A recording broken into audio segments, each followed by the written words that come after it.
लोकसभा चुनाव के दूसरे चरण की वोटिंग जारी है। एक एक अपडेट, एक एक खबर लगातार इन तमाम सीटों से टीवी 9 भारतवर्ष के हमारे संवाददाता आप तक पहुंचा रहे हैं। 13 राज्यों की 88 सीटों पर आज हो रहा है मतदान। 1198 उम्मीदवारों के भाग्य का फैसला करना है वोटर्स को। दूसरे फेज की वोटिंग अभी जारी है और लगातार उन तमाम बड़े चेहरों पर हमारी नजर है जो आज जिनकी किस्मत का फैसला वोटर्स को करना है। महेश शर्मा, अरुण गोविल, राजीव चंद्रशेखर, ओम बिरला, डीके सुरेश, तमाम वो बड़े चेहरे, उनसे बात करने की कोशिश भी हमारे संवाददाता कर रहे हैं और वो बातचीत भी थोड़ी देर में आपके सामने होगी। लेकिन अब मुकाबला कांटे का है और हम बात कर रहे हैं केरल की। और केरल की अगर बात की जाए, इस बार बीजेपी ने इस मुकाबले को बड़ा ही इंटरेस्टिंग और हाई प्रोफाइल बना दिया है। राजीव चंद्रशेखर के सामने कौन खड़े हैं? शशि थरूर। हमेशा इसका उल्टा बोलते थे, नहीं उल्टा भी बोल सकते हैं। टीवी 9 से बोले कांग्रेस उम्मीदवार शशि थरूर। पहले चरण के बाद बीजेपी को हार का भय, पीएम मोदी वो भी बातें करने लगे जो कांग्रेस मैनिफेस्टो में नहीं है। तिरुवनंतपुरम से कांग्रेस उम्मीदवार शशि थरूर से टीवी 9 संवाददाता कुमार विक्रांत की एक्सक्लूसिव बातचीत। थरूर साहब, क्या कहेंगे? मतदान शुरू हो चुका है। प्रधानमंत्री मोदी और बीजेपी कह रहे हैं अब की बार 400 पार, क्योंकि केरल और तमिलनाडु में भी हम जीतने जा रहे हैं। कोई जवाब? जीतने नहीं जा रहे हैं वो, यहाँ नहीं जीतने जा रहे हैं। यहाँ तो शून्य मिलने वाला है केरल और तमिलनाडु में, लेकिन देश में भी जीतने वाले नहीं है। जो कुछ हमने सुना, वो पहला जो राउंड था 19 तारीख को, जो माहौल नॉर्थ इंडिया से, उत्तर भारत से भी हमें यहाँ सुनाई दे रहा है, बिल्कुल भाजपा के खिलाफ है। तो मैं समझ रहे मोदी जी ऐसे क्यों बुरी बातें कर रहे हैं हमारे देश में। मेरे ख्याल में उनका मन में भय है। वो उनको अभी समझने लगा कि इस चुनाव हार का चुनाव है उनके लिए, और इसलिए ये सब बोल रहे हैं। जो बयान बंसवाड़ा राजस्थान में दिया, जो कांग्रेस के मैनिफेस्टो में जो कुछ नहीं लिखा है उसके बारे में कहने लगा कि इसमें है, इस किस्म की चीज़ें एक प्रधानमंत्री नहीं करना चाहिए था।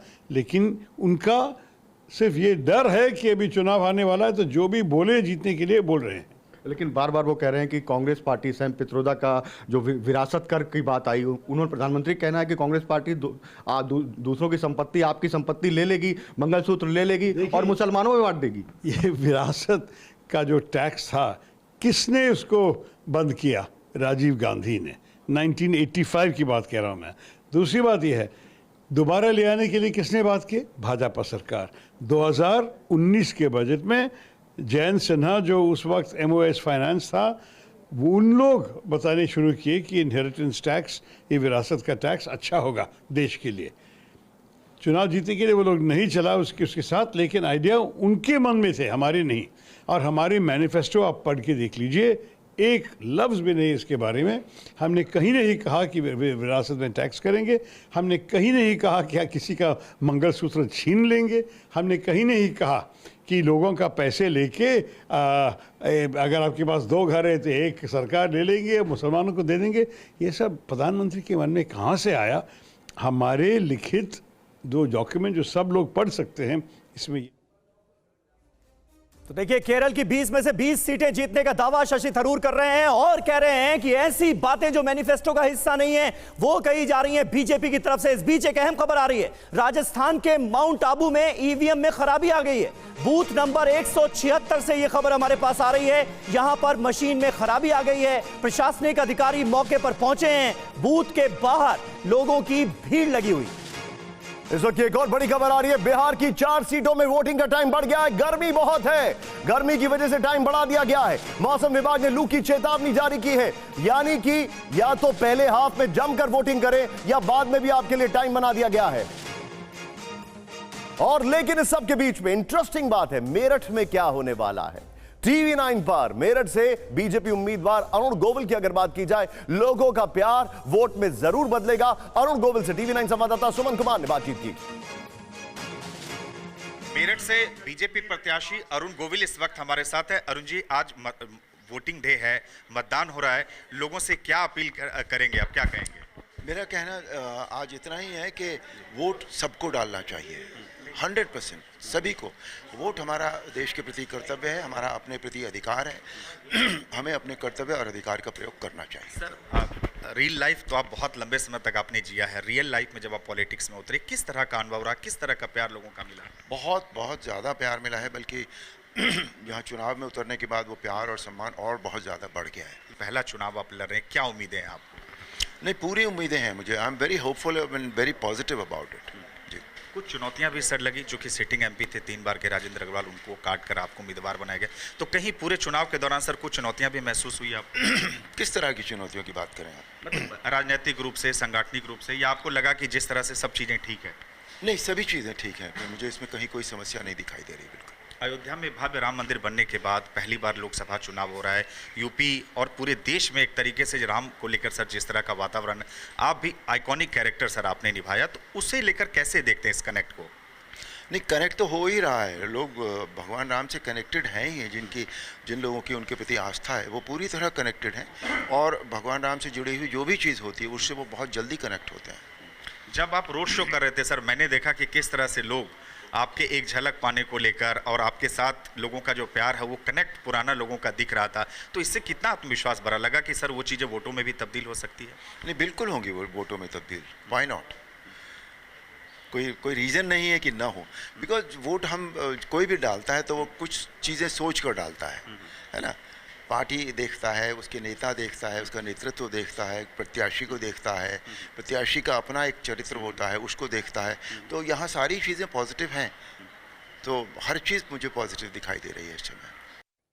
तो देखिए, अरुण गोविल कह रहे हैं लोगों का प्यार वोटों में जरूर तब्दील होगा। सीएम योगी आदित्यनाथ से लेकर प्रधानमंत्री मोदी तक अरुण गोविल के चुनाव प्रचार में नजर आए। देखना होगा कि मेरठ के वोटर्स कितना भरोसा करते हैं उन पर। और इस बीच एक बहुत इंपॉर्टेंट सीट जो कि बहुत खास हो गई है, पूर्णिया, उस पर बात करते हैं। टीवी 9 से खास बातचीत में बोले बिहार के पूर्णिया से निर्दलीय उम्मीदवार पप्पू यादव। इतिहास लिखने के लिए जनता ने लाइनें लगा दी हैं। जनता कह रही है मुझे सिर्फ पप्पू यादव चाहिए, जनता हमारे साथ है, ये कह रहे हैं पप्पू यादव। सुनिए जरा। एक निर्दलीय उम्मीदवार की वजह से बिहार की एक सीट पूर्णिया पूरे देश में चर्चा बनी हुई है, यानी कि जिसे हॉट सीट कहते हैं सियासी भाषा में, वो हॉट सीट एक निर्दलीय उम्मीदवार की वजह से, और वो निर्दलीय उम्मीदवार हैं पप्पू यादव जो इस वक्त हमारे साथ हैं। पूरे देश में अगर पूर्णिया की चर्चा हो रही है तो एक निर्दलीय उम्मीदवार की वजह से। यहाँ सत्ता पक्ष और विपक्ष दोनों को उम्मीदवार हैं, निवर्तमान सांसद यहाँ से खड़े हैं, लेकिन चर्चा हो रही है सिर्फ पप्पू यादव की। जनता के द्वार के कारण, क्योंकि यहाँ कास्टलेस राजनीति हो गई। पहली बार जात धर्म मजहब ख़त्म करके लोगों ने कहा नहीं मुझे कुछ नहीं चाहिए, no Delhi, no Patna, no जात, नो धर्म, नो को पार्टी, न पौवा, न गंदी राजनीति, सिर्फ पप्पू चाहिए, बेटा चाहिए। और एक नई इतिहास लिखने के लिए जनता ने लाइन लगा दी, तो तैयार हो गया। बोला मुझे वो पप्पू छोड़ के कोई चाहिए ही नहीं। मैं दिल के, चाहे आप हों चाहे आपके परिवार के लोग हों, मैं उनका भी दिल जीता हूँ, आपका भी दिल जीता हूँ, बिहार के देश के हर लोगों का दिल जीता हूँ। सबकी ब्लेसिंग मैंने ली है, सबकी सिंपैथी मेरे साथ है।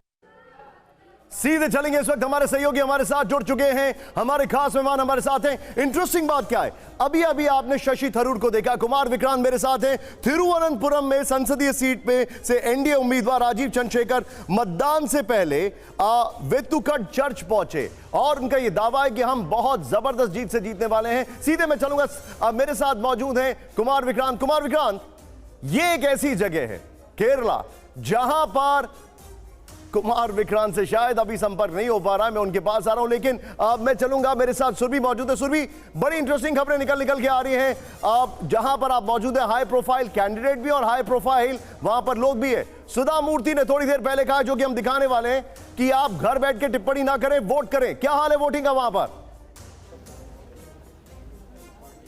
बिल्कुल, वोटिंग ट्रेंड में आप मानिए कि यहाँ लगातार बढ़ेगा ही, क्योंकि जिस तरीके से सुबह से 7 बजे से यहाँ पर लंबी कतार है, वो तस्वीरें भी मैं आपको दिखा देती हूँ। और जहाँ पर मैं इस वक्त मौजूद हूँ, वहाँ बता दूँ बेंगलुरु दक्षिण में अब से थोड़ी देर में तेजस्वी सूर्या यहाँ पर वोट करने के लिए आने वाले हैं। और जिस तरीके से शोभा करदलांजे, तेजस्वी सूर्या बड़े दावे यहाँ पर कर रहे हैं। इंपॉर्टेंट यही है कि यहाँ जनता के बीच जाके मेरा एक सीधा सवाल होता है निशांत, कि वो क्या सोचकर वोट डाल रहे हैं। तो लोग जवाब देते हैं हम भारत को सोचकर वोट डाल रहे हैं। लोग जवाब देते हैं कि इंडिया, और इंडिया में जिस तरीके से हमें इस डेमोक्रेसी को देखते हुए, अधिकार है उसी का इस्तेमाल करते हुए अच्छे भारत के लिए हम वोट डाल रहे हैं। हालांकि बेंगलुरु दक्षिण सीट जिस तरीके से चुनावों में अभी तक, इंपॉर्टेंट यह है कि 2019 में भी बेंगलुरु दक्षिण सीट पर तेजस्वी सूर्या ही जीते थे। इंटरेस्टिंग मुकाबला यहां पर हो रहा है। और साथ ही आपको बता दूं, चर्चित सीटें अगर कर्नाटक की आप बात करते हैं तो यहां पर बेंगलुरु ग्रामीण भी है और साथ ही मांड्या है, जहां पर एचडी कुमार स्वामी का मुकाबला हो रहा है वेंकटरामन गौड़ा से। अब ये देखिए तस्वीरें जहां पर मैं फिलहाल देख रही हूं कि लंबी लंबी कतारें यहां पर नजर आ रही हैं। फर्स्ट टाइम वोटर्स के साथ साथ सीनियर सिटीजन ज्यादातर मुझे यहां पर नजर आ रहे हैं जो वोट करने के लिए आ रहे हैं। और ये अंदर की तरफ भी और तस्वीरें मैं सीधे निशांत आपको दिखा देती हूं। हालांकि कोशिश करती हूँ कुछ और लोगों से बात करूं, क्योंकि लोग सिर्फ यही कह रहे हैं कि बढ़ चढ़कर लोगों को वोट में हिस्सा लेना चाहिए। और जो बात आप कर रहे हैं उसी आधार पर लोग ये जवाब हमें यहाँ पर देते हैं कि हमारा पूरा ठीक है। सुरभि बिल्कुल, क्या सोचकर आपने वोट किया? क्या सोचकर मतलब क्या मुद्दों को सोचते हुए या किस तरीके से? सोच के लिए, करेक्ट, देश की रक्षा के लिए और डेवलपमेंट सोच के लिए वोट किया मैंने। देश की रक्षा के लिए और डेवलपमेंट को सोचते हुए ये वोट करने के लिए आए हैं। छोटे छोटे बच्चों के साथ देखिए किस तरीके से। Ma'am, what was your thought before voting? Same thing. Safety is important. So we voted for the one which will protect us. Safety important है, भारत का डेवलपमेंट इंपॉर्टेंट है। बिल्कुल बिल्कुल सुरभि, बने रहे आप हमारे साथ। जल्दी से हम कुमार विक्रांत का रुख करते हैं। कुमार भी हमारे साथ मौजूद हैं। कुमार, तिरुवनंतपुरम बहुत अहम है। वायनाड से खुद राहुल गांधी चुनावी मैदान में है और कांग्रेस पार्टी ये कह रही है कि भाई केरल की सभी सीटों पर इसका बड़ा असर इस बार देखने को मिलेगा। क्या फिजा नजर आ रही है केरल की? जी देखिए, वायनाड के पास में ही है त्रिवेंद्रम, जहां की शशि थरूर मुकाबला कर रहे हैं। लगातार 3 बार वो यहां से सांसद है। लॉन्गेस्ट सर्विंग एमपी हैं वो 2009, 14, 19 के बाद 2024 में ताल ठोक रहे हैं। और उनके सामने बीजेपी के केंद्र सरकार में मंत्री राजीव चंद्रशेखर हैं। इस वक्त हम त्रिवेंद्रम के एक बूथ में हैं। आप देखिए कि अच्छी खासी भीड़ यहाँ पर मौजूद है। तमाम जो पुरुष हैं वो इस लाइन में हैं और मेरे बाईं ओर अगर मैं आपको दिखाऊं तो तमाम महिलाएं हैं जो कि लाइन में लगी हुई हैं। तो चूंकि दोपहर में बहुत ज़्यादा ह्यूमिडिटी और गर्मी यहाँ हो जाती है, इसलिए सुबह सुबह यहाँ पर लोग मतदान केंद्र में पहुँचे हुए हैं। मैडम, क्या इशू है आपका? किस इशू पर वोट दे रहे हैं आप? What is your issue? I don't have any issue. I don't have any issue. You are voting? Yeah. You are here for voting. Yeah. I don't have any comment to say. Ma'am, what is the issues of this election in your opinion? See, we are not voting for an issue, right? We are voting for a change. We are voting to exercise our franchise. So obviously there are many issues which includes everything from unemployment to price rise to inflation to, a lot of things are there. So yeah, thank you. तो यहाँ ये जो है उनका कहना है कि महंगाई, बेरोजगारी ये मुद्दा है। और यहाँ जो पुरुष हैं, पुरुषों की लाइन है, उसमें पूछते हैं भैया क्या मुद्दा है, इशू क्या है? आ रहे हैं कुमार विक्रांत, लेकिन इंटरेस्टिंग बात क्या है? इंटरेस्टिंग बात यह है कि सुधा मूर्ति जो कि राज्यसभा सांसद हैं, सुधा मूर्ति जो इन्फोसिस की एक बहुत बड़ा उनका रोल है, सुधा मूर्ति ने कहा है कि आप प्लीज घर बैठकर टिप्पणी ना करें, वोट करें। सुधा मूर्ति की अपील, घर से टिप्पणी ना करें, बाहर आए, वोट डालें। ज्यादा से ज्यादा युवा मतदाता बाहर आए। I want to tell everyone, don't sit at home and then make comments. Come out. This is your right. Choose your leader. You express your what is in your mind, and don't comment. I always feel urban people vote less compared to rural people, and don't do that. Please come out, and you can see a lot more of my age people here. So I request youngsters to come out, vote, express what's in your mind. Ma'am, you are a BJP.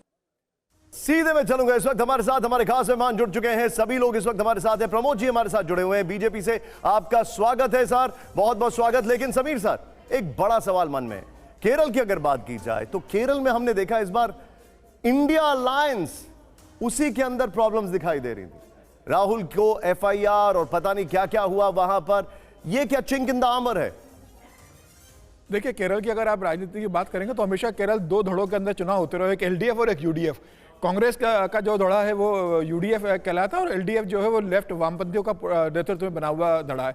तो केरल की राजनीति को भारत के अन्य राजनीति में जो गठबंधन बना है उससे आप कंपेयर नहीं कर सकते। लेकिन इस बार ये बात बहुत ध्यान से जरूरत है कि राहुल गांधी के खिलाफ बहुत दमदार उम्मीदवार लेफ्ट ने उतारा है। एनी राजा को वहां उतारा जो डी राजा की पत्नी है। 2019 का चुनाव आप देखेंगे तो 2019 के चुनाव में भी लेफ्ट के उम्मीदवार उतरे थे, लेकिन तब कार्यकर्ता, कांग्रेस के कार्यकर्ता और लेफ्ट के कार्यकर्ता आपस में लड़ते थे। इस बार पहली बार हो रहा है कि जब राहुल गांधी ने सीधे मुख्यमंत्री पर हमला करा और मुख्यमंत्री सीधे राहुल गांधी पर हमला कर रहे हैं।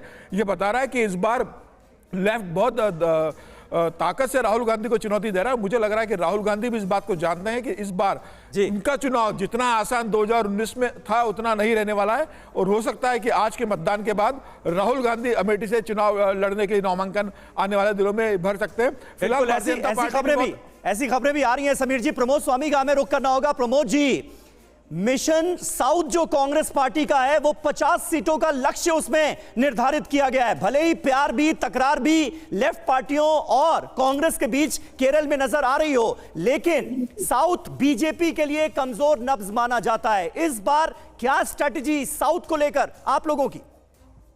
देखिए, इस बार साउथ में जो माननीय प्रधानमंत्री श्री नरेंद्र मोदी जी के जो मीटिंग और रोड शोज हुए हैं जी, उसमें आपने देखा कि भारी समर्थन जनता का उन्हें मिला है, और जो इंडिया अलायंस है वो अपने आप में कितना विभक्त और कंफ्यूज्ड है, ये बात इसी से साबित हो रही है कि ऑपोजिशन के सबसे बड़े नेता राहुल गांधी वायनाड से चुनाव लड़ रहे हैं और कम्युनिस्ट पार्टी के साथ में वहां उनकी जबरदस्त टक्कर हो रही है। तो ये कैसा इनका अलायंस है और ये कैसा इनका गठबंधन है, जहां ये इंडियन अलायंस के जो सबसे बड़े नेता हैं उनके विरुद्ध में भी इन्होंने कैंडिडेट दिया है और एक दूसरे के ऊपर में दोषारोपण कर रहे हैं, गंभीर आरोप लगा रहे हैं। और दूसरी तरफ देश की जनता को ये बेवकूफ समझते हैं और देश की जनता के सामने विकल्प की बात करते हैं, लेकिन देश की जनता ये समझ चुकी है कि इनके पास में कोई विकल्प नहीं है, कोई नीति नहीं है, कोई नियत नहीं है, कोई नेतृत्व नहीं है। और दूसरी तरफ प्रधानमंत्री जी मोदी जी का शक्तिशाली नेतृत्व है, एनडीए के पास में नियत है, नीति है और एक स्पष्ट विजन है।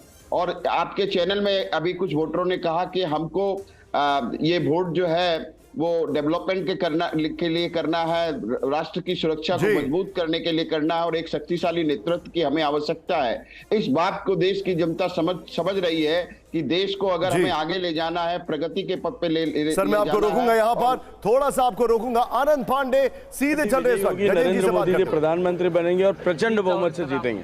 लेकिन अपोजिशन तमाम तरह के मुद्दे उठा रहे हैं, एंटी इनकमेंसी, विकास नहीं हुआ, बाहरी लोकल तमाम ये सब मुद्दे उठा के अब तो मुद्दे समाप्त हो गए, मुद्दे गौण हो गए। उनके पास न कुछ कहने के लिए न कुछ सुनने के लिए, इसलिए वो नॉन इश्यूज को इश्यू बनाने की कोशिश कर रहे थे।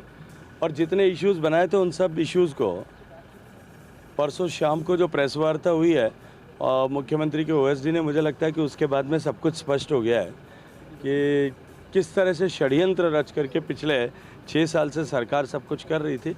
अभी जनता ने निर्णय कर लिया है, जनता ने तय कर लिया है। मैं कई बार ये बात कह चुका हूँ, नरेंद्र मोदी को एक बार फिर प्रधानमंत्री बनाना और भारत को विकसित बनाने के संकल्प के साथ देश की जनता अब की बार 400 के पार करने वाली है और जोधपुर में प्रचंड बहुमत से भारतीय जनता पार्टी जीतेगी। जरूर जीत होगी। तो विजय शेखावत अपने परिवार के साथ वोट डालने के लिए पहुंचे हैं और इनका कहना है कि तमाम जो मुद्दे थे अब आनंद, क्या मुझे सुन सकते हैं? वोटिंग का दिन है। आनंद, क्या मुझे सुन सकते हैं? मताधिकार का प्रयोग कर रही है। क्या मुझे सुन सकते हैं आनंद जी? कैलाश चौधरी की अगर बात की जाए, ओम बिरला की बात की जाए या यहां पर बात की जाए, अभी आपने गजेंद्र जी का इंटरव्यू लिया, बीजेपी के लिए राजस्थान में स्टेक्स बहुत हाई हैं। न सिर्फ अपने बड़े बड़े नेताओं को वहां पर जीत कर आना है, लेकिन उनको एक पॉइंट भी प्रूव करना है। क्या ओवरऑल फील क्या है? अगर इलेक्शन कैंप, अगर अभी वोटिंग की बात की जाए तो अभी क्या फील है? लोगों में उत्साह दिख रहा है, नहीं दिख रहा है? आप अलग अलग बूथ्स पर गए होंगे, क्या लग रहा है? जी देखिए, इस बार बीजेपी ने बहुत कोशिश की है पहले चरण के मतदान से सबक लेते हुए वोटरों को घर से निकालकर वोटिंग सेंटर्स तक पहुंचाने के लिए उसमें बीजेपी कार्यकर्ता भी लगे हैं और बीजेपी के बड़े नेता भी लगे हैं। मुद्दों को भी गरमाने की कोशिश की गई है। और राजस्थान की बात करें तो आज 13 सीटों पे राजस्थान में मतदान होना है, 12 सीटों पे पहले ही हो चुका है और बीजेपी पिछले 2 बार से लगातार राजस्थान की सभी 25 की 25 सीटें जीत रही है। तो ऐसे में बीजेपी का स्टेक इस बार बहुत ज़्यादा है, क्योंकि बीजेपी ने एक तरफ नारा दे दिया 400 पार का, तो ऐसे में बीजेपी जहाँ पे 100% बीजेपी का पिछली बार रिजल्ट रहा है, उसको बरकरार रखना है और साथ ही साथ अपनी सीटों को बढ़ाना भी है। और यही वजह है कि राजस्थान में जैसे कि आपने नाम लिया, कद्दावर नेता जो है, केंद्रीय मंत्री है, वो चुनावी मैदान में, लोकसभा स्पीकर ओम बिरला मैदान में है कोटा से, गजेंद्र सिंह शेखावत जोधपुर से चुनावी मैदान में, कैलाश चौधरी बाड़मेर से है, और इसके साथ साथ कुछ ऐसी सीटें भी है जैसे बाड़मेर में बताया जा रहा है कि आनंद, थोड़ी देर पहले बीजेपी के प्रवक्ता से हम बात कर रहे थे, उनका कॉन्फिडेंस गजब का नजर आया। हर्षद शर्मा हमारे साथ मौजूद हैं, प्रवक्ता कांग्रेस पार्टी के। हर्षद जी, राजस्थान में क्या 2019 जैसा ही प्रदर्शन कर पाने में कामयाब होगी भारतीय जनता पार्टी, या इस बार समीकरण कुछ बदले बदले से आप लोगों को भी नजर आ रहे हैं? उधर तो दावा जाहिर है 25 में से 25 का ही है। देखिए,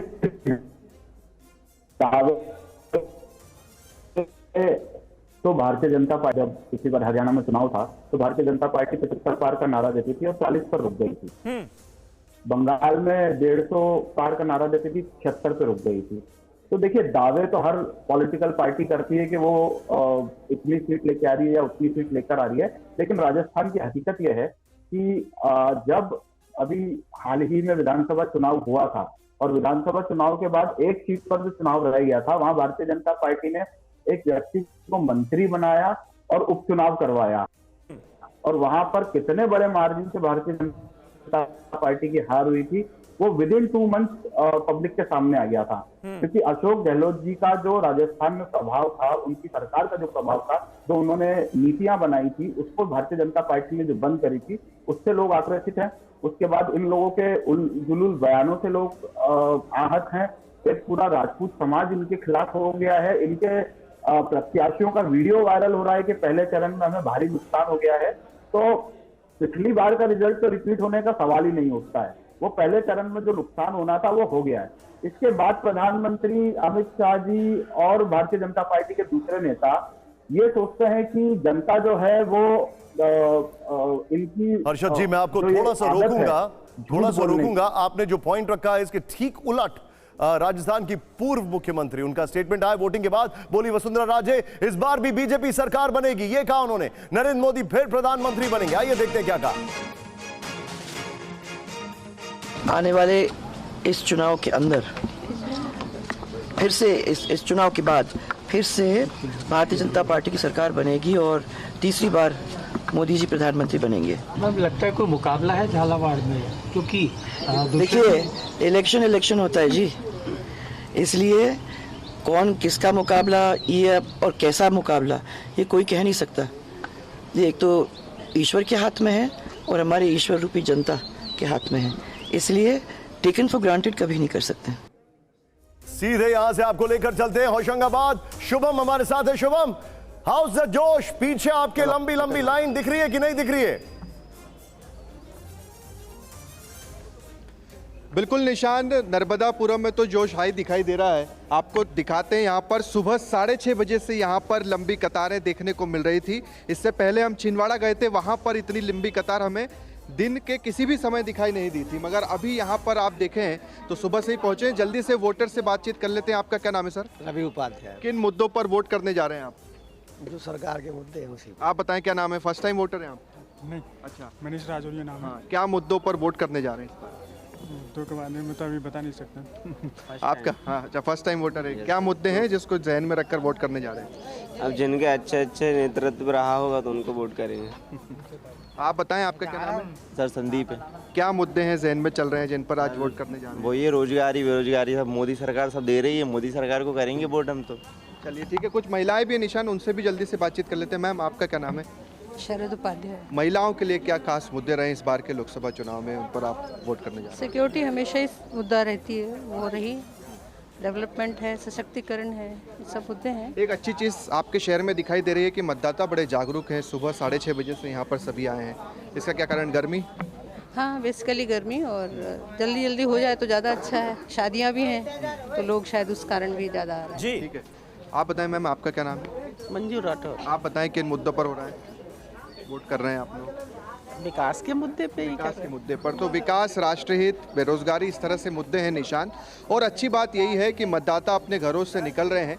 यहाँ पर अगर आप इस बिल्कुल, और यही सबसे जरूरी भी है शुभम की मतदाता अपने घरों से जरूर निकलें, अपने वोटिंग राइट का इस्तेमाल जरूर करें। गौतम दा, युवा, गरीब, किसान, ये लगातार हमने देखा, चाहे कांग्रेस हो या बीजेपी, इन पर फोकस इस बार नजर आया। लोकसभा चुनावों में आज जब अलग अलग सीटों पर वोटिंग हो रही है तो स्थानीय मुद्दे भी कुछ आपको हावी होते नजर आते हैं या पूरी तरह से राष्ट्रीय मुद्दों पर चुनाव होता हुआ आप देख रहे हैं, उसी का असर आप देख रहे हैं? देखिए, सबसे बड़ी बात है कि इस बार चुनाव में बहुत ही स्थानीय मुद्दा उभर के आया है क्योंकि वोटिंग परसेंटेज जो कम हुआ, इसके कारण पहले लग रहा था कि एक तो हो सकता है कि लोगों को चुनाव नतीजा के बारे में निश्चित है, इसलिए ज़्यादा उत्साह नहीं दिखा रहा है। लोग जो राष्ट्रीय मुद्दा लेकर चर्चा करते हैं, वो चर्चा इस बार थोड़ा मैं देख रहा हूँ कि उतना ज़्यादा सामने नहीं आ रहा है। स्थानीय मुद्दा खास तौर पे कुछ जो इश्यूज जो उठा रहा है, जैसे अभी सुना कि बेरोजगारी एक मुद्दा है, महिला के लिए सुरक्षा एक मुद्दा है, तो ये मुद्दे लेके लोग सोच रहे हैं कि आप मुझे माफ करिएगा, मैं आपको दूसरी बार रोक रहा हूं शो में, उसके लिए माफी चाहूंगा। लेकिन इस वक्त ध्वज के साथ रविंद्र भाटी, और अगर जब तक ये नहीं निकल रहे थे वोटिंग नहीं शुरू होती। बैक टू यू, ये देखिए, ये ऐसा लग रहा है कि इनको शुभकामनाएं देते हुए मीठा खिलाया जाता है और हजारों माताओं आशीर्वाद में बेड़ो है, हजारों बहनों आशीर्वाद में बेड़ो है और निश्चित तौर माता यार आशीर्वाद रे बेड़ो आने वालों 4 तारीख के दिन एक ऐतिहासिक दिन बना और निश्चित रूप में मीना विजय पताका फहरा। ये जो वोटर आ रहे हैं, बाहर से आ रहे हैं, काफी सारी बसें देख रहे हैं, लोगों में क्रेज है, काम छोड़कर आ रहे हैं, ये मतलब कैसा जादू है? ये विश्वास है उनका विश्वास है कि साहब हमारा भाई, हमारा बेटा हमारे लिए आगे आया है और हम मजबूती से इसकी हिम्मत बढ़ाएंगे, तो हिम्मत बढ़ाने के लिए आए। बहुत बहुत शुक्रिया, बहुत बहुत शुभकामनाएं रविंद्र भाई। तो ये रविंदर सिंह भाटी थे हमारे साथ में, इनके घर पर मैं मौजूद हूँ और इन्होंने यहाँ से जो है विजय तिलक करके अब ये वोट डालने जा रहे हैं। जनता इनके साथ है और एक बार ये तस्वीरें मैं दिखाना चाहूँगा। ये तस्वीरें आप देखिए कि लोग बेसब्री से इंतजार कर रहे थे। छोटा सा गाँव है लेकिन वोटर आप देखिए, वोटर यहाँ खड़े हुए हैं, इनका लाल यहाँ पर बाहर निकल रहा है, वोट डालने जा रहा है, उनके साथ ही अब ये वोट डालेंगे। तो सबसे बड़ी बात यह है, इनके घर के ठीक सामने ये पोलिंग बूथ है, आप देख सकते हैं। ये पोलिंग बूथ में एक बार दिखाना चाहूंगा, मेरे सहयोगी शक्ति से कहूंगा ये दिखाएं पोलिंग बूथ, ये इनका घर है और ठीक सामने पोलिंग बूथ है। रविंदर सिंह भाटी का क्रेज जो है बरकरार है। दादा गौतम दा, I am coming back to you, I am sorry आपको बीच में रोका मैंने, लेकिन ये इस इलेक्शन में जो अगर इस फेज की बात की जाए, एक बहुत हाई प्रोफाइल कैंडिडेट्स है, नंबर 1, नंबर 2 2 फॉर्मर सीएम लड़ रहे हैं, 2 फॉर्मर सीएम के बच्चे लड़ रहे हैं। इस इलेक्शन, इस फेज की अगर बात की जाए, क्या आपको लगता है कि बीजेपी के लिए स्टेक सबसे ज्यादा हाई है क्योंकि इसमें उनका बहुत बड़ा पाए है जो उनके पास था पिछले 2019 में? नहीं, देखिए इसके बाद तो इस बार तो है बहुत सारे, जैसे उम्मीदवार के बदल, जैसे बात हुआ था कि उम्मीदवार बदल दिया गया है क्योंकि एंटी इनकम्बेंसी को हटाने के लिए, लेकिन नया जो उम्मीदवार इस बार आए हैं उसके लिए बहुत ही एक जनता के पास नया चेहरा लेके जाना सबसे ज़रूरत था। लेकिन बड़े कुछ नेता, उसका घर का जो अपना जो परिवार के कुछ कैंडिडेट उम्मीदवार आए हैं, इसके लिए बीजेपी चाहते थे कि उस जगह पे किसको, इस जगह अभी इस फेज का चुनाव का सबसे बड़ा जो चुनौती है, बीजेपी जितना सीट जीते थे सबसे ज़्यादा, वो उसको बरकरार रखना, साथ में कोई नया कोई सीट अगर वो ऐड कर सकते हैं उसमें टैली में। बीजेपी के लिए कि जो सीटें 2019 में जीती भारतीय जनता पार्टी ने, वो बरकरार रखा जाए। समीर जी, आप भी यही मानते हैं? और थोड़ी देर पहले हमने रविंद्र भाटी को देखा, सुना, ये जो करिश्मा नजर आ रहा है रविंद्र भाटी का, इससे आप क्या कहेंगे? ये सच में लोगों का, वोटर्स का उनके प्रति क्रेज है या फिर ये दिखाया जा रहा है? देखिए, रविंद्र भाटी करिश्मा पहली बार नहीं दिखा रहा है। अभी कुछ महीने पहले जब विधानसभा चुनाव हुआ था, शिव से वो विधायक निर्दलीय जीत चुके हैं और उन्होंने अपनी ताकत सारे पार्टी को बता दी थी कि रविंद्र भाटी की ताकत क्या है। और मुझे लग रहा है कि शायद भारतीय जनता पार्टी से ये चूक हुई कि वो रविंद्र भाटी को मैनेज नहीं कर पाई। ये तय है लगभग कि रविंद्र भाटी बाड़मेर सीट से जीतने जा रहा है और कैलाश चौधरी वहां से भारतीय जनता पार्टी के उम्मीदवार, लगभग उनके हार तय हो चुके हैं। मुझे लग रहा है कि इस बार राजस्थान में भारतीय जनता पार्टी के लिए 25 से 25 सीटें जितना बहुत मुश्किल हो रहा है। इस बार भारतीय जनता पार्टी को 4 से 5 सीटों पर कड़ी चुनौती मिल रही है। आपकी बात निश्चित तौर पर जो भाजपा के यहाँ पर हमारे साथ प्रवक्ता हैं उनको अच्छी नहीं लग रही होगी। सर, समीर जी का ये अपना ओपिनियन है, किसी को इन्फ्लुएंस नहीं कर रहे हैं, ना ही ये चैनल का ओपिनियन है, लेकिन मैं आपसे जानना चाहता हूं राजस्थान में आप कैसे देख रहे हैं? आपके वहां पर 2 मिनिस्टर्स इस फेज की अगर बात की जाए, एक लोकसभा स्पीकर, और वहां पर बहुत हैवी स्टेक्स हैं। आपका टेक प्रमोद जी। देखिए, हर व्यक्ति का अपना आकलन होता है और लोकतंत्र में सबको अपनी स्वतंत्रता है। चुनावी नतीजे ही परिणाम को स्पष्ट करेंगे। लेकिन हमें आज भी आशा है कि 25 राजस्थान में जो 25 में से 25 सीटें जो हैं वो भारतीय जनता पार्टी को मिलेगी, क्योंकि मेरा ऐसा मानना है कि व्यक्तिगत जो बातें हो सकती है किसी भी कैंडिडेट के बारे में और उसकी लोकप्रियता के बारे में, लेकिन इस बार जो देश की जनता है वो ये बहुत ही महत्वपूर्ण चुनाव है जो आने वाले समय में देश की दशा और दिशा को तय करेगा। तो हर व्यक्ति और हर जो वोटर है ये मन में ठान चुका है कि एक बार फिर नरेंद्र मोदी जी को देश का प्रधानमंत्री बनाना है। तो मेरे ख्याल से जो वोटिंग होगी वो जैसे इसके पहले भी एक वक्ता ने कहा भी कि सशक्तिकरण के लिए होगी, सिक्योरिटी के लिए होगी, डेवलपमेंट के लिए होगी। तो मेरा ये मानना है कि नरेंद्र मोदी जी के नेतृत्व में हमने विरासत को भी संभाला है और हम विकास की दिशा में भी आगे बढ़ रहे हैं। तो विरासत और विकास, सिक्योरिटी और सशक्त नेतृत्व और मोदी जी को एक बार फिर से देश का प्रधानमंत्री बनाने की देश की जनता की प्रबल इच्छा, ये बातें सारे समीकरण को जो समीकरण जो आप बता रहे हैं उसको ध्वंस करते हुए राजस्थान में हमें 100% बिल्कुल। और सेकंड फेज की वोटिंग से पहले प्रधानमंत्री नरेंद्र मोदी ने तो इंडिया गठबंधन से यह भी पूछ लिया है कि बताओ तुम्हारा प्रधानमंत्री उम्मीदवार कौन है। मुझे तो यह खबर मिली है कि हर साल आपका पीएम बदला जाएगा। जम्मू से हमारे संवाददाता अंकित भट्ट ने एक रिपोर्ट भेजी है ताजा एक पोलिंग बूथ से, देखिए जरा। जम्मू कश्मीर में धारा 370 हटने के बाद दूसरे चरण के मतदान आज यहां पर हो रहे हैं। लोकसभा के दूसरे फेज में जम्मू कश्मीर की जम्मू लोकसभा सीट पर मतदान शुरू हो चुके हैं और ऐसे में लोगों में वोटिंग को लेकर काफ़ी ज़्यादा उत्साह है। इस किन मुद्दों को लेकर वोट करेंगे? डेवलपमेंट ध्यान में रखोगे, कैंडिडेट या फिर पार्टी?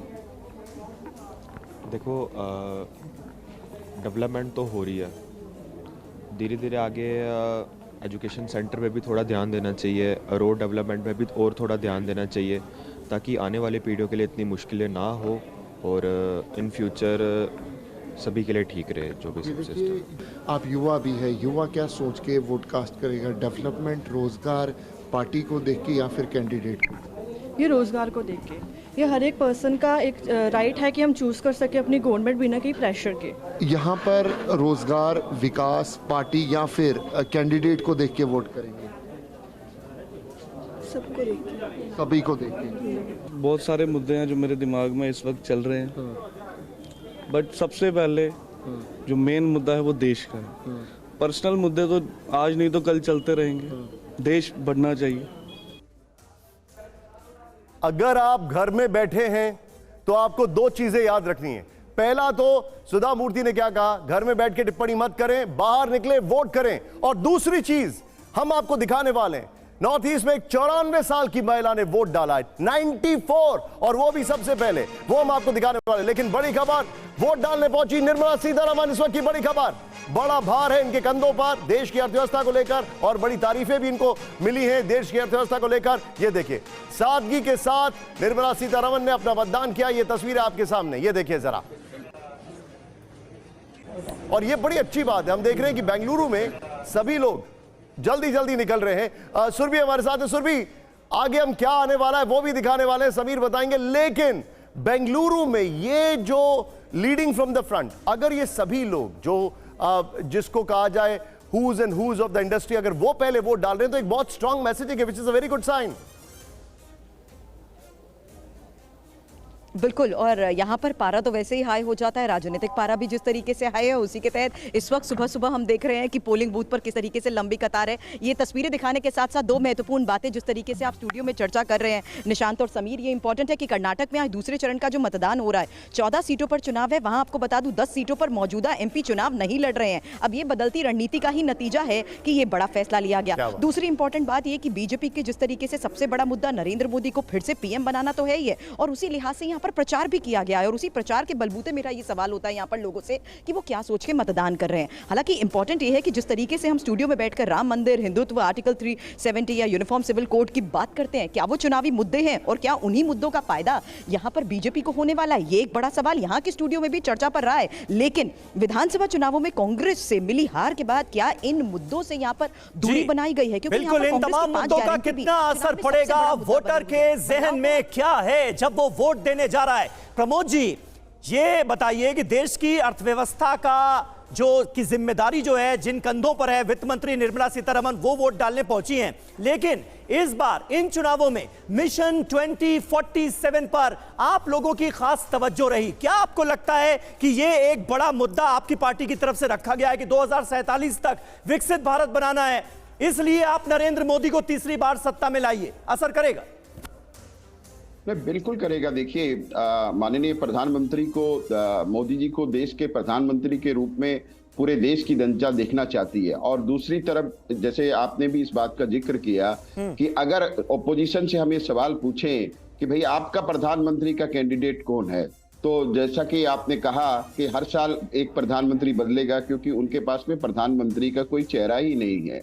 तो नहीं, मैंने नहीं कहा, ये आपने कहा, ये आपने कहा। ठीक है, मैं कह रहा हूँ नहीं, किसी ने बीच में कहा भी था, चलिए कोई बात नहीं। अब मेरा ये कहने का मतलब है कि आज देश की जनता ये स्पष्ट चाहती है कि जिस तरह से एनडीए ने एक रोड मैप देश की जनता के सामने रखा है कि नीति, नियत और नेतृत्व, और ओपोजिशन को भी देश की जनता के सामने अपना पीएम कैंडिडेट रखना चाहिए था। हर्षद शर्मा जी, जल्दी से इस पर एक रिएक्शन। प्रमोद जी ने जिन बातों का जिक्र किया, ये एक बड़ा मुद्दा आप मानते हैं क्या? उस तरफ नरेंद्र मोदी का चेहरा, इस तरफ कौन, पता नहीं। देखिए, भारतीय जनता पार्टी चुनाव को मुद्दों का चुनाव नहीं बना के चलना चाहती है, वो इस चुनाव को भटका कर चलना चाहती है।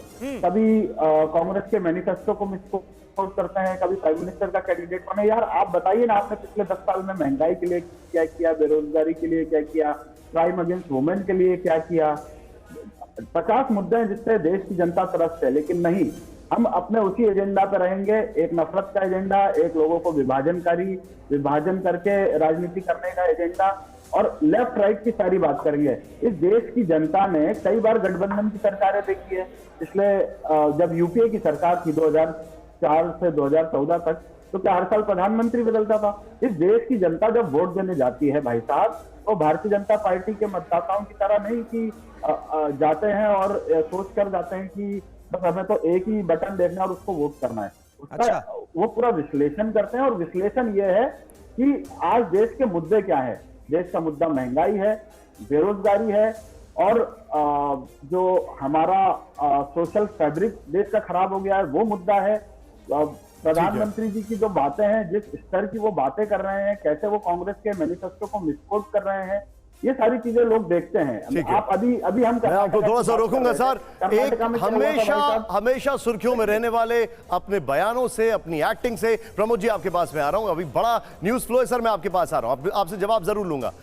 हमेशा अपने बयानों से, अपनी एक्टिंग से और बड़े तीखे बयानों से सुर्खियों में रहने वाले प्रकाश राज, उन्होंने अभी वोट डाला है, फिल्म स्टार हैं। ध्यान से देखिए, तस्वीरें मैं आपको दिखा रहा हूं, और क्या बोला उन्होंने ये भी हम आपको दिखाएंगे। ये देखिए प्रकाश राज, ये अच्छा लग रहा है किस तरीके से बेंगलुरु में और अलग अलग जगह लोग अपना निर्मला सीतारमण वोट डालने के बाद क्या कह रहे हैं, आइए देखते हैं। The last few days at least it's been about inheritance tax between. But what is top of mind for voters this election season? I think they want continuity, they want stability. People want India to progress, and they've seen last 10 years. Last 10 years is performance of this government is definitely in the minds of the people, and therefore I think that'll be the one with which they've come to the booth. You can see the enthusiasm. Senior citizens in particular, I'm very grateful, have just come out of their homes and they are in long queues. They are not grudging. They are not saying, oh, it's taking too long. They're there. And some of them, I know the Election Commission, in fact, I'm grateful to the Election Commission. Election Commission has made a provision that they can vote from home. But despite that, inclusive of my parents, despite that, many senior citizens have chosen to come and be here, feel the pulse and cast their vote. I welcome that. I was also very happy to see a lot of one-time voters, the first-time voters, first-time voters who were here. I stood with them, had some pictures clicked.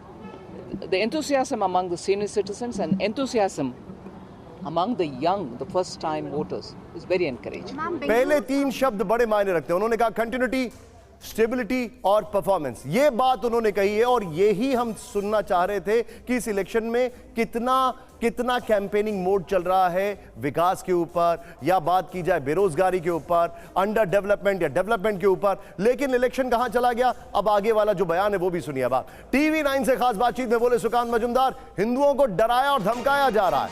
क्या कहा उन्होंने, आइए देखते हैं।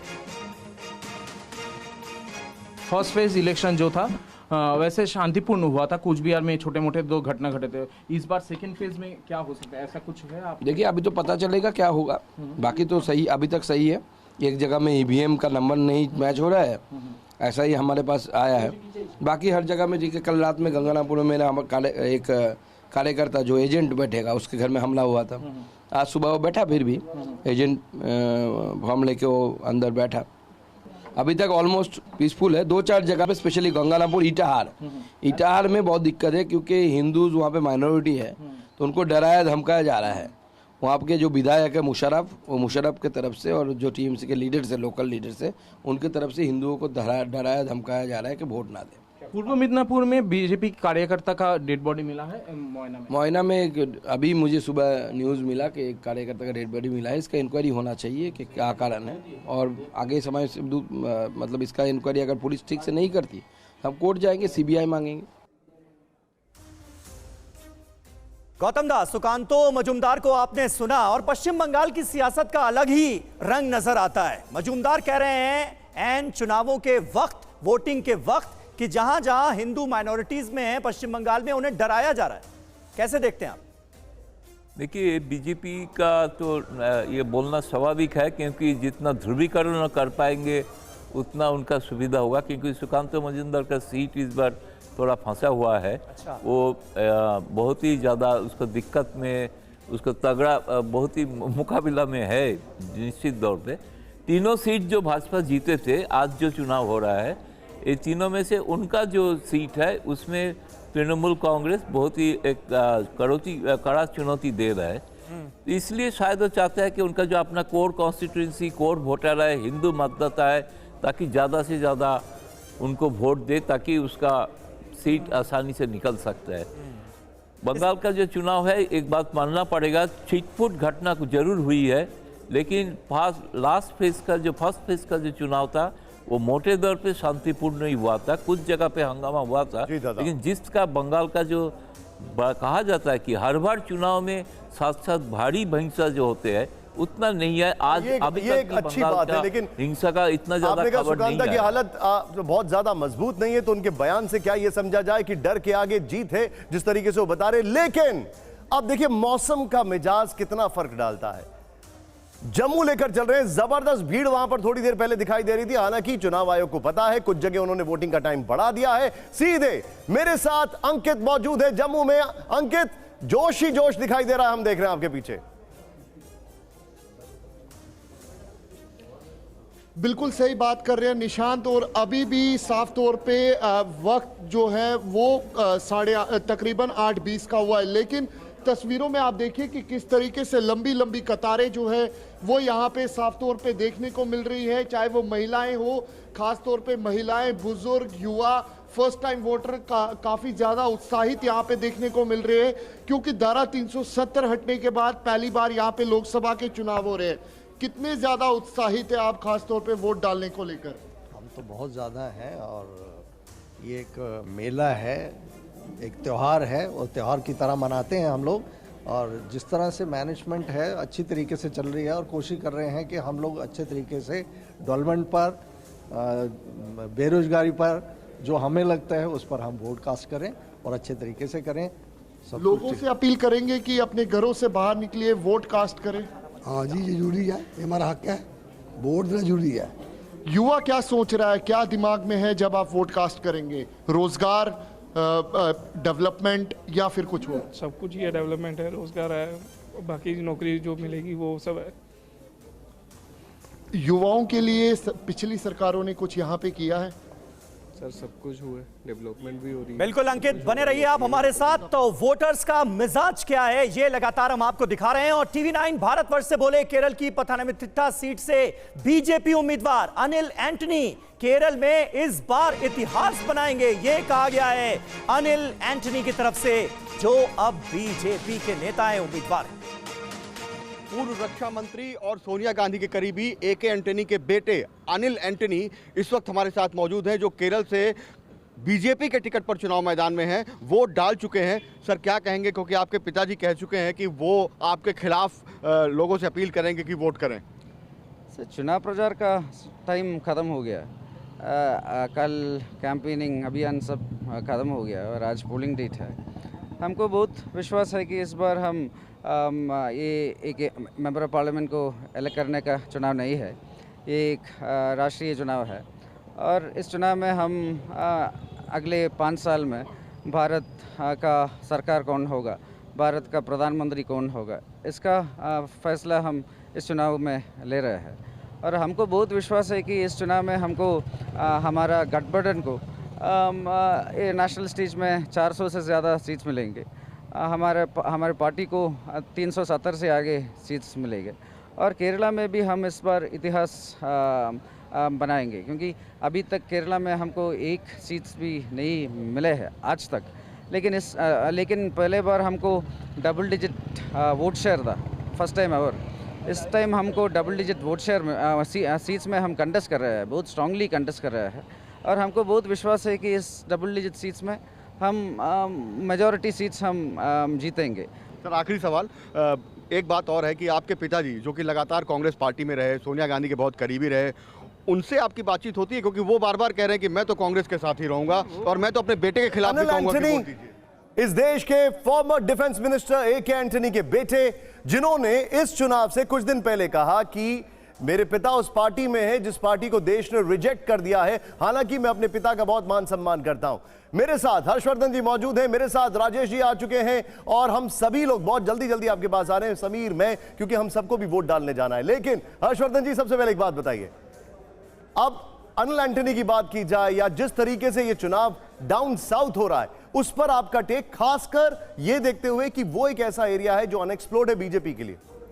देखिए, मुझे लगता है निशान जी, अनिल एंटनी एक प्रतीक भर हैं, लेकिन ये भारतीय जनता पार्टी की उस इच्छा को जताता है कि किसी भी कीमत पर दक्षिण भारत में अपना खाता खोलना है, अपनी जड़ें जमानी है। और संयोगवश चुनाव के ठीक पहले हम और अनिल एक ही साथ अहमदाबाद में एक प्रोग्राम में थे, तो हमने कहा आप चुनाव लड़ेंगे क्या?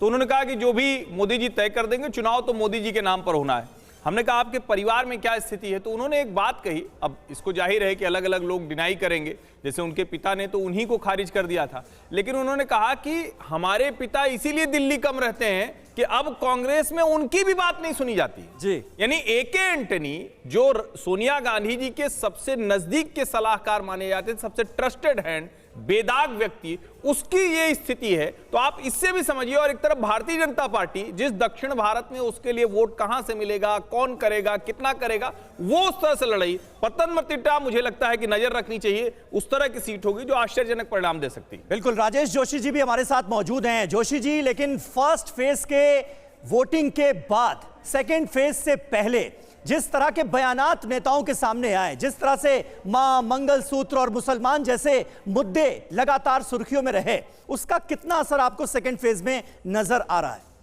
देखिए, प्रधानमंत्री नरेंद्र मोदी को यह भरोसा है कि वो जो कुछ भी कहेंगे, जो कुछ भी करेंगे, वो जो हिंदू वोट बैंक उनका है वो उसको स्वीकार करेगा।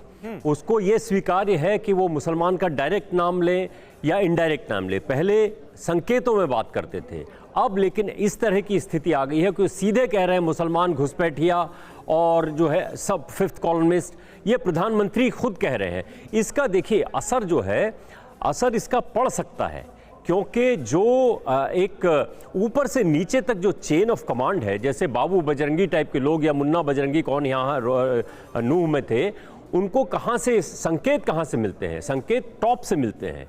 तो वो जो फुट सोल्जर्स हैं वो जगह जगह जा करके इसी संदेश को आगे ले जाएंगे। तो मैं मुन्ना बजरंगी वगैरह तो नाम ले रहा हूं, लेकिन इसके अलावा संघ का पूरा काडर एक है जो इसी मैसेज को लेके जाएगा कि मुसलमानों को सब दे दिया जाएगा।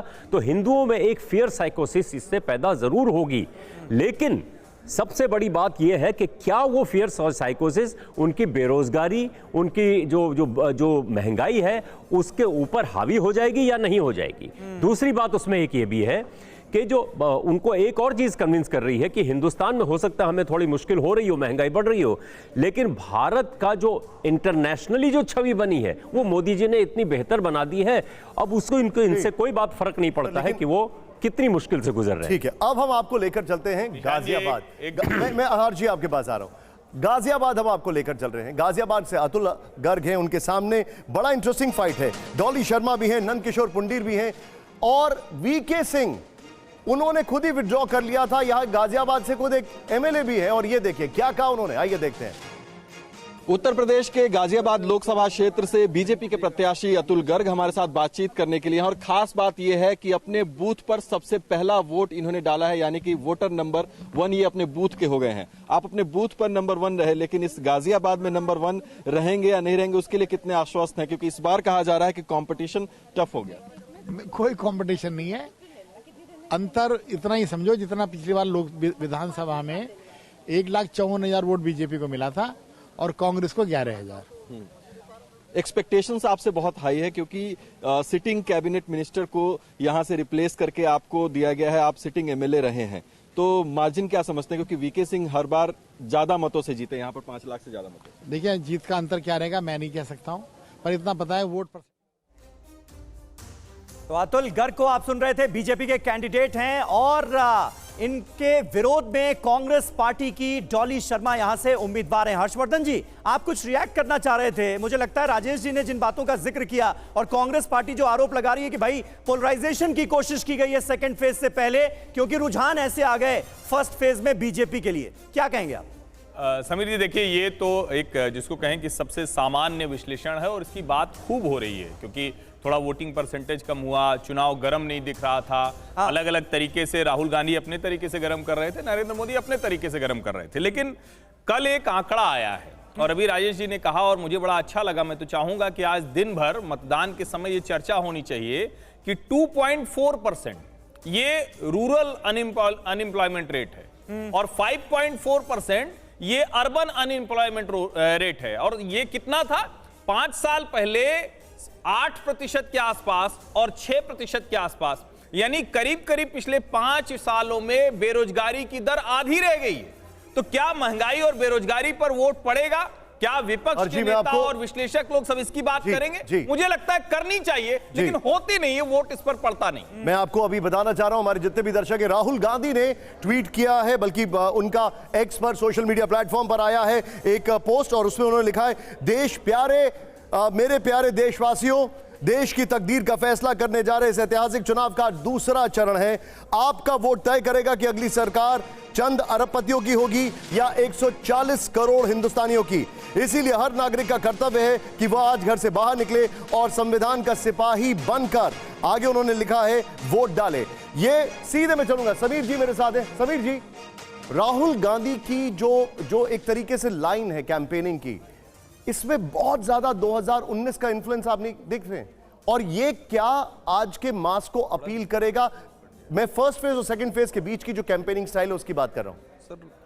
देखिए, राहुल गांधी का 2019 का भी आप चुनाव प्रचार अगर देखोगे तो राहुल गांधी का चुनाव प्रचार की लाइन भी यही थी कि देश कुछ हाथों में चला जाएगा, कुछ अरबपति लोग देश को चलाएंगे। 2024 में भी राहुल गांधी वो 5 साल पहले की जो उनकी जो कैसेट थी वो 2024 में फिर बजा रहे और पूरे 5 साल वो पूरे देश के अंदर यही कैसेट बजाते रहे कि अगर प्रधानमंत्री मोदी फिर से आएंगे तो कुछ चुनिंदा उद्योगपति के हाथ में देश चला जाएगा। प्रधानमंत्री 2 या 3 उद्योगपति लिए काम करते हैं, लेकिन देश की जनता ने बार बार बताया कि प्रधानमंत्री मोदी सर्वजन हिताय सर्वजन सुखाय के लिए काम करते हैं, सबका साथ सबका विकास और सबका विश्वास लेकर चलते हैं। और देश की जनता ने बार बार अपने मतदान से, ये चाहे विधानसभा के चुनाव हो, चाहे लोकसभा चुनाव 2019 का रहा हो, प्रधानमंत्री मोदी पर विश्वास जताया है और मुझे लग रहा है कि 2024 में भी जब तीसरी बार प्रधानमंत्री मोदी बनेंगे तो देश की जनता फिर से उन पर विश्वास बताने के लिए जा रही है। यानी आप ये कह रहे हैं कि तीसरी बार सरकार बनने जा रही है नरेंद्र मोदी की। मुझे लगता है हर्षद शर्मा जी आपको बहुत ध्यान से सुन रहे थे। हर्षद शर्मा जी, मुझे पता था आप रिएक्ट करना चाह रहे हैं, बोलिए। देखिए भाई साहब, भारतीय जनता पार्टी का विरोधाभास देखिए। अभी थोड़ी देर पहले आप निर्मला सीतारमण जी का बयान चला रहे थे, वो कंटिन्यूटी और स्टेबिलिटी की बात कर रही थी, और अभी भारतीय जनता पार्टी के प्रवक्ता कह रहे हैं कि कैसेट, एक ही कैसेट चलाते रहते हैं। भाई साहब, 2014 में प्रधानमंत्री नरेंद्र मोदी जी क्या कहते थे? बहुत हुई महंगाई की मार, अब की बार मोदी सरकार, बहुत हुआ महिला पर अत्याचार, अब की बार मोदी सरकार। लेकिन अब महंगाई का म बोलने को तैयार नहीं है, मणिपुर पर एक शब्द बोलने को तैयार नहीं है, चीन अरुणाचल प्रदेश के अंदर घुसकर बैठा उस पर एक शब्द बोलने को नहीं है। कंटिन्यूटी की बात निर्मला सीतारमण जी कर रही है, स्टेबिलिटी की। 2014 में आपको चीन को लाल आंख दिखाते थे, प्रधानमंत्री बनने के बाद आप वहां के राष्ट्रपति को झूला झुलाने लग गए। तो देखिए भाई साहब, भारतीय जनता पार्टी की बातों में विरोधाभास है। और जो भारतीय जनता पार्टी बार बार करती है ना कि कोई एक शब्द पकड़ती है और उस शब्द को पकड़ के अपना पूरा एजेंडा चलाने की कोशिश करती है। तो कर्नाटका का मैं आपको रिजल्ट बता देता हूं। बजरंग दल को उन्होंने किस तरीके से बजरंग बली पर पूरा चुनाव बना दिया था और उसका रिजल्ट क्या हुआ? सर, मैं आपको थोड़ा सा रोकूंगा, हमारे पास थोड़ा सा समय कम है, हमारे पास थोड़ा सा समय कम है। बहुत quick take, only 10 seconds each. मैं सभी मेहमानों से हासिल लेना चाहूंगा। Rajesh ji, starting with you. इस फेज में, ब्रेक के बाद, ब्रेक पर जाने से पहले, इस फेज में स्टेक्स किसके ज्यादा हाई हैं? राजेश जी। देखिए, जाहिर सी बात है, केरला की 20 सीटें हैं, वहाँ भारतीय जनता पार्टी कोशिश बहुत कर रही है, लेकिन शायद वहाँ उसको कोई सफलता नहीं मिलने वाली है। ठीक है। नॉर्थ इंडिया में, असम में जाहिर सी बात है वो थोड़ा शार्प करेगी। हर्षी, बड़ा सवाल ये है कि क्या भारतीय जनता पार्टी अपनी उन 55 सीटों पर कंसोलिडेट कर पाएगी? ये बहुत बड़ा सवाल है। देखिए, निश्चित तौर पर निशान जी, मुझे लगता है कि केरल अगर कहें विपक्ष के लिहाज से, विशेषकर कांग्रेस के लिहाज से महत्वपूर्ण है, तो उत्तर भारत की सीटें जहां भारतीय जनता पार्टी ने ज्यादातर सीटें जीती थी, जैसे उत्तर प्रदेश की ही बात करें तो 8 से 7 सीटें भाजपा के पास थी। स्टेक्स दोनों के बहुत हाई हैं। और क्या ये जो पहले और दूसरे चरण के बीच में बयानबाजी हुई है, माहौल जिस तरह से बदला है, उसका कुछ प्रभाव देखने को मिलेगा क्या? ये भी देखने की बात होगी। बिल्कुल। और गौतम दा, ये पश्चिम बंगाल में हिंदू मुस्लिम मुद्दे का कुछ असर होगा क्या? गौतम दा, पश्चिम बंगाल में निश्चित तौर पे तो ये कोशिश है और करने का कोशिश, आप सुबह ही सुकांत मजुमदार का बयान सुना है, उन्होंने कोशिश कर रहा है। लेकिन पश्चिम बंगाल में, बाकी उत्तर भारत में जिस तरह से ध्रुवीकरण होता है, बंगाल में ऐसे ध्रुवीकरण का छवि आपको नहीं दिखाई देगा। यहाँ पे ज्यादा दर पे मुद्दे के ऊपर चर्चा ज्यादा होता है।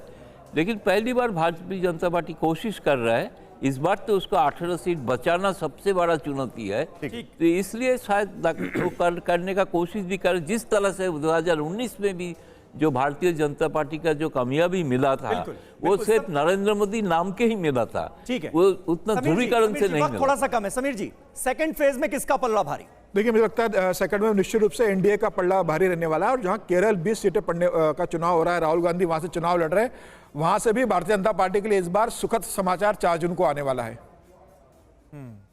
सर, हमारे जितने भी यहां पर दर्शक हैं, मैं सबसे आपको बोल रहा हूं, प्लीज प्लीज, आज का जो इम्तिहान है इसमें सिर्फ 70% मार्किंग पासिंग मार्क्स है। 70% 2019 में वोटिंग हुई थी, इसके तो ऊपर ही लाना है आप सबको। ये इम्तिहान हमारा है, वोट हमें करना है।